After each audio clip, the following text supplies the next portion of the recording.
नमस्कार, आप देख रहे हैं आर के दांगी चैनल। आज का वीडियो बहुत ही महत्वपूर्ण है। जो 13 तारीख से ईडी का एग्ज़ाम होने वाला है, 13 सितंबर से, उसमें कन्फ्यूजन ये है कि MIS पोर्टल पर बहुत सारे बच्चों के एडमिट कार्ड जनरेट नहीं हुए हैं। अब किन बच्चों के जनरेट होने थे या किन के नहीं होने थे, या कौन से बच्चों एलिजिबल थे इस एग्ज़ाम के लिए, वो इस वीडियो में हम वन बाय वन हर एक पॉइंट डिस्कस करेंगे। चैनल पर अगर आप नए हैं तो चैनल को सब्सक्राइब करके बेल आइकन को ऑन कर दें, जिससे कि आपको आपकी समस्या का समाधान वीडियो के माध्यम से रियल टाइम में पहुंच सके। चलिए स्टार्ट करते हैं। देखिएगा, बहुत सारे जगह ऑल ओवर इंडिया में और मध्य प्रदेश में बहुत समस्या आ रही है। क्या हो रहा है कि जो 2018 एडमिशन वाले बच्चे हैं 2 ईयर ट्रेड के, मान लीजिए इलेक्ट्रीशियन और फिटर वाले, अब फर्स्ट ईयर में ईडी में बैक था, तो उन वाले बच्चों के MIS पोर्टल पर हॉल टिकट जनरेट नहीं हुए हैं। अब वो क्या कारण है उसका मैं बिल्कुल एक एक चीज़ क्लियर आपको बताऊंगा, तो आप एक एक चीज़ को समझ पाएंगे क्या कारण है, और DGT की इसमें गलती है या नहीं है वो भी एक एक चीज़ आप समझेंगे। पहले मैं आपको थोड़ा सा ये जो DGT ने लेटर भेजा था उसका मैं आपको थोड़ा सा बता दूं। इनने बोला था सप्लीमेंट्री फीस। अब आप यहाँ पर देखिएगा, सप्लीमेंट्री का सेशन तो ठीक है, सेशन मतलब 18 के एडमिशन हो या 19 के, वो सप्लीमेंट्री में आ गए, और फिर सेमेस्टर सिस्टम के भी आ गए। अब trainee admitted in 2018 and 19 1 year और 2 ईयर ट्रेड, यहाँ पर जो अभी लेटेस्ट एग्जाम, अब आप इस चीज़ को कैसे समझेंगे कि जो अभी पिछले जो 2 महीने पहले, या बोलते 31 मई या जून में, 1-2 जून में जो रिजल्ट आया है, उस रिजल्ट से आप इस चीज़ को लिंक करेंगे तो आपको एक एक चीज़ समझ में आ जाएगी। वो कैसे आएगी समझ में, अब आप ऐसे समझिएगा। जैसे कि एक बच्चा है, उसने एग्ज़ाम दिया, नवंबर में दे दिया या उसने फरवरी में, 2 बार एग्ज़ाम हुआ था ईडी और प्रैक्टिकल का। अब एक बच्चा ऐसा था 2018 फर्स्ट 18 का एडमिशन था, और वो फर्स्ट ईयर में उसका बैक लगा था, ईडी में भी लगा था बैक, और वर्कशॉप कैलकुलेशन या थ्योरी में भी बैक लगा था। उसने एग्ज़ाम दिया फर्स्ट ईयर का बैक का ईडी का, ओके, और उसका प्रैक्टिकल भी मान लेते हैं बैक था, तो उसने एग्ज़ाम दिया, लेकिन उसका अभी जो थ्योरी एग्ज़ाम है, जो CBT एग्ज़ाम है, वो अभी हुआ नहीं है। तो अब वो बच्चे का रिजल्ट प्रोसेस ही नहीं हुआ है। अब उसका रिजल्ट आधा एग्ज़ाम हुआ है। आप ऐसे समझिए, एग्ज़ाम साइकिल कंप्लीट हुआ नहीं है। बच्चे को देना क्या क्या रहता है, ईडी देना रहता है, प्रैक्टिकल और थ्योरी एग्ज़ाम। थ्योरी मतलब ऑनलाइन एग्ज़ाम। तीनों एग्ज़ाम जब तक कंप्लीट नहीं होते हैं तो वो एग्ज़ाम साइकिल कंप्लीट नहीं होता है। तो सप्लीमेंट्री वाले केस में यही हुआ है। कुछ बच्चों का ईडी के साथ साथ ऑनलाइन एग्ज़ाम में भी बैक है। और हमसे क्या, हमारे पास ये गलती क्या होती है, MIS पोर्टल पर हमने हॉल टिकट एलिजिबिलिटी ऐस कर दी। अब उसमें क्या हो जाता है, जैसे किसी सेशन में हमने ऐस कर दी, वो जनरेट भी हो गए हॉल टिकट, अब बच्चा एग्ज़ाम देने भी नहीं आया, ना हमने उसको एब्सेंट माना, ना उसको हमने अपीयर काउंट किया, लेकिन वो उसका अटेम्प्ट काउंट हो जाता है, वो एब्सेंट में मार्क हो जाता है।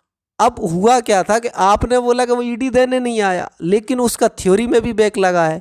अब ईडी में तो वो एब्सेंट है, तो उसको आप लेफ्ट ओवर काउंट नहीं करेंगे।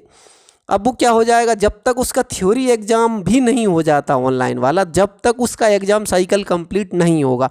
और अच्छे से समझेंगे तो आप ऐसे समझिएगा, जिनका जो अभी रिजल्ट आया है, अगर उसमें बच्चे का रिजल्ट आया है और अगर उस रिजल्ट में उसका मार्कशीट या रिजल्ट सीट में वो बच्चे का नाम शो हो रहा है, जुलाई 2020 सेशन दिखना चाहिए रिजल्ट का, उसका क्या दिखना चाहिए मार्कशीट में, जुलाई 2020, और उसमें अगर उसमें ईडी में बैक है उसका, तो उसका हॉल टिकट आएगा।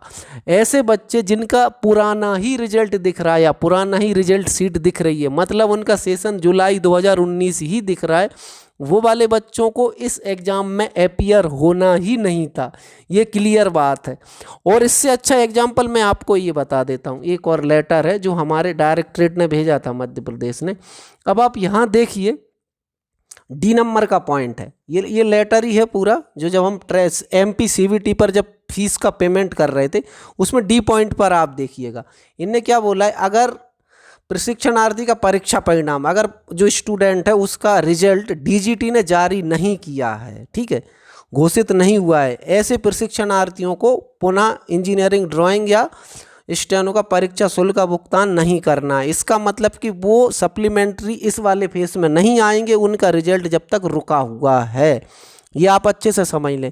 जिन बच्चों का अभी रिजल्ट प्रोसेस हो गया है, जुलाई 20 वाले सेशन में, मतलब कि मई और जून में जो रिजल्ट आया है, अगर उस फेस में उनका रिजल्ट आ गया है, वो ईडी या प्रैक्टिकल में वो फेल हो गए हैं इस वाले मार्क्स में, तो उन बच्चों का हॉल टिकट आया होगा, आप एज इट इज़ चेक कर लें। चलिए मैं आपको बता देता हूँ, एक मैं मार्कशीट से ही आपको बता देता हूँ। देखिएगा, ये एक मार्कशीट है, ये वाला मैं बात करूँ, अगर ये बच्चा भी ईडी में बैक था, ठीक है, पहले से, तो ये इसका देखिएगा, अगर आप इसकी बात करेंगे तो ये देखिएगा, एग्जाम सेशन क्या बता रहा है, जुलाई 2019 बता रहा है, एग्जाम सेशन इसका जो जुलाई 2019 बता रहा है, जबकि इसका थ्योरी में भी बैक है।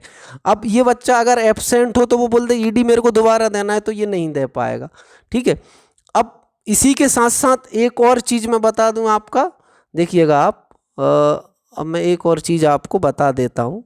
यहाँ पर देखते हैं हम, ये देखिएगा आप, देखिएगा इसकी मार्कशीट है, तो ये इसका सेकेंड ईयर का रिजल्ट आ गया है। तो बस आपको ये समझना है कि अगर आपका अभी पिछले 2 महीने पहले जिन भी बच्चों का रिजल्ट आया है, अगर वो ईडी प्रैक्टिकल में बैक थे तो उनकी फीस जमा करनी थी आपको, उनके ही ईडी प्रैक्टिकल के एडमिट कार्ड आने थे। अगर उनका रिजल्ट जारी नहीं हुआ था, हो क्या रहा है, पुराना रिजल्ट दिख रहा है सेशन जुलाई 2019 का, तो उन बच्चों का ना तो ईडी प्रैक्टिकल का एग्ज़ाम है 13 से, ये आप समझ लें, चाहे वो किसी भी ट्रेड के बच्चे हों, जब तक एग्ज़ाम साइकिल कंप्लीट नहीं होगा तब तक आप उनका एग्ज़ाम नहीं करा पाएंगे। जाते जाते वीडियो को लाइक ज़रूर कर दें और शेयर कर दें, जिससे कि दूसरे लोगों को भी ये जानकारी पहुंच जाए। आज की वीडियो में इतना ही, फिर मिलेंगे एक नई वीडियो नई जानकारी के साथ, तब तक के लिए बहुत बहुत धन्यवाद।